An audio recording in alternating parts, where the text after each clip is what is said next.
नमस्कार शिक्षक बंधुओं। जैसा कि आप सभी जानते हैं कि बिहार में जो शिक्षक बहाली चल रही है उस पे आए दिन नए एक्सपेरिमेंट हो रहे हैं। नया एक्सपेरिमेंट यह हुआ है कि अब बिहार में जो शिक्षक बहाली चल रही है उसमें अब बिहार के अन्य राज्य के भी कैंडिडेट अब भाग ले सकते हैं, यानी कि जो बिहार के निवासी नहीं है, दूसरे राज्य के निवासी हैं, वो भी अब बिहार में शिक्षक बन सकते हैं। जैसा कि आप सभी जानते हैं कि जब नियमावली बनी थी तो उसमें साफ तौर पर लिखा गया था कि जो बिहार के निवासी है वही इस शिक्षक बहाली में भाग ले सकते हैं। लेकिन कल यानी कि 27 जून को जो बिहार सरकार की कैबिनेट की मीटिंग बुलाई गई उसमें यह फैसला लिया गया कि नहीं, अब जो है वह बिहार के अन्य राज्य के भी कैंडिडेट जो है वह बिहार में शिक्षक बन सकेंगे। जब यह बात हमारे शिक्षा मंत्री जी से पूछी गई कि आपने ऐसा क्यों किया, तो जानते हैं उनका जवाब क्या आया। उन्होंने बड़ा ही एक निर्लजता पूर्वक बयान दिया है और वो बयान जो है वह हमारे बिहार के नाम पर एक कलंक है। यानी कि हमारे बिहार के सभी जो छात्र हैं या बिहार के सभी जो नागरिक हैं उन पर यह एक काला धब्बा है। जानते हैं उन्होंने क्या कहा? उन्होंने कहा कि बिहार में मैथमेटिक्स, साइंस जैसे विषयों के टीचर हैं ही नहीं, यह पोस्ट खाली रह जाती है। अब इन महाशय को कौन समझाए, इन शिक्षा मंत्री को कौन समझाए कि बिहार जो है वह गणित के विशेषज्ञ के रूप में ही जाना जाता है। इनको हमारे धार्मिक पुस्तक पढ़ने से फुर्सत मिले तब तो ये जानेंगे कि बिहार का गौरवशाली इतिहास क्या रहा है गणित के बारे में। ये इनका तो बस ये काम है कि ये हमारे ग्रंथों को पढ़ते हैं और उसमें आए दिन नए नए कटाक्ष करते रहते हैं। ये बिहार के इतिहास के बारे में क्या जाने। यह वही बिहार है जहां पर वशिष्ठ नारायण सिंह जैसे गणितज्ञ पैदा लिए जो भोजपुर जिले के थे।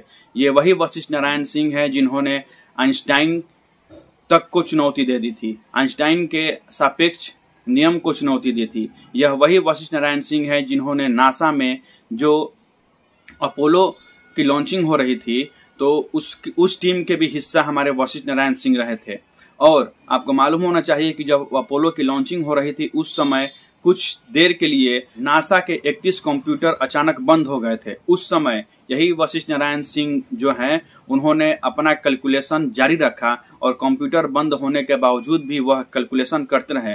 और ताज्जुब की बात तो यह है कि जब नासा का कंप्यूटर जब फिर से खुला उस समय जो कंप्यूटर का कैलकुलेशन था सेम टू सेम वही कैलकुलेशन हमारे वशिष्ठ नारायण सिंह जी का कैलकुलेशन था। यह देखकर नासा के वैज्ञानिक अचंभित रह गए थे। तो यह है हमारे बिहार का इतिहास का गौरवशाली गणितज्ञ वशिष्ठ नारायण सिंह का इतिहास। इस बारे में हमारे शिक्षा मंत्री को नहीं मालूम है, शायद इसलिए वह यह कह रहे हैं कि बिहार में कोई गणित के टीचर हैं ही नहीं। अरे जो 4 लाख अभी बेरोजगार अभ्यर्थी घूम रहे हैं बिहार में जो कि सीटेट और बीटेट और बीएड पास हैं, क्या वो गणित और विज्ञान पढ़ाने में सक्षम नहीं है? हमारे शिक्षा मंत्री के अनुसार यही सत्य है कि हमारे बिहार में कोई गणित के और कोई साइंस के टीचर हैं ही नहीं।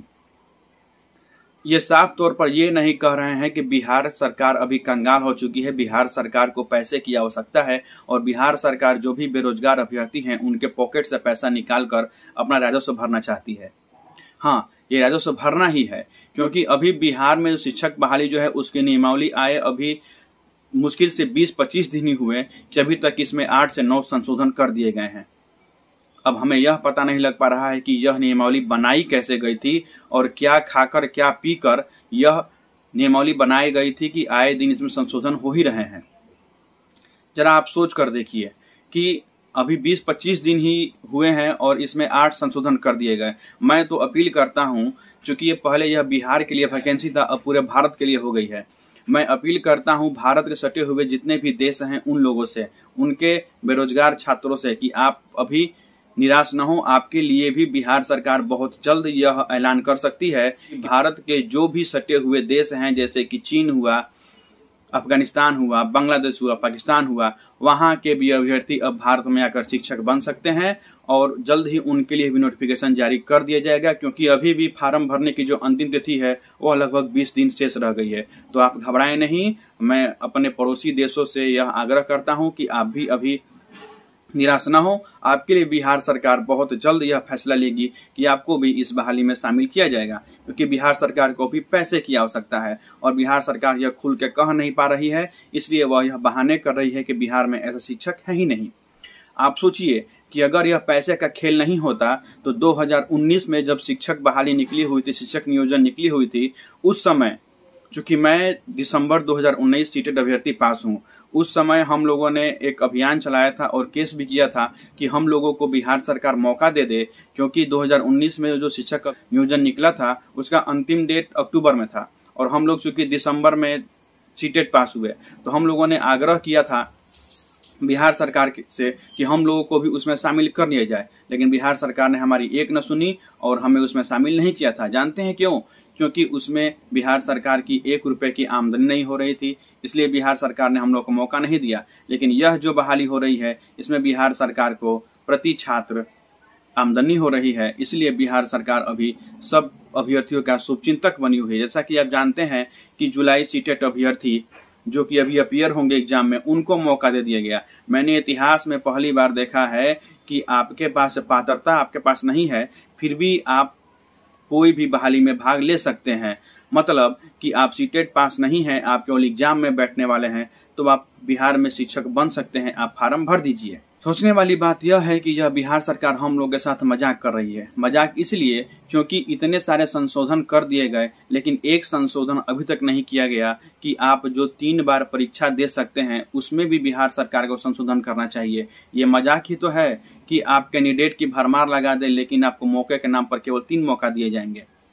तो मैं आप लोगों से आग्रह करता हूं कि आप बिहार सरकार या नीतीश कुमार के पास से वीडियो अवश्य पहुंचाएं और उनकी आंख खोलने में मदद करें कि हम बिहार के जो भी छात्र हैं, जो शिक्षक बनने के पात्र हैं, वो कितने हम लोग आहत हुए हैं उनके फैसले से। क्योंकि हम अकेले का नौकरी नहीं मांग रहे हैं, हमारे पीछे बहुत सारे लोग हैं जो हमारे इस नौकरी पर जीने वाले हैं। हमारे परिवार में और भी सदस्य हैं, उन सारे लोगों का सपना जो है बिहार सरकार ने चकनाचूर कर दिया है। बहुत सारे छात्र हैं जो दिन रात करके मेहनत करके पढ़ाई कर रहे हैं, लेकिन क्या फायदा उनके पढ़ाई का? कोई आउटपुट नहीं मिलने वाला है उनके पढ़ाई का। यहाँ पर अब बिहार में जो है वह खुला भ्रष्टाचार एकदम अब हो गया है। अंत में मैं आपसे यही आग्रह करूंगा कि आप लोग कमेंट बॉक्स में अपनी राय जरूर दें कि बिहार सरकार यह जो कर रही है वह अच्छा कर रही है या फिर गलत कर रही है। चलिए, तब तक आप लोग पढ़ते रहिए और अपना तैयारी जारी रखिए, क्योंकि इसके अलावा आपके पास और कोई चारा नहीं है। धन्यवाद।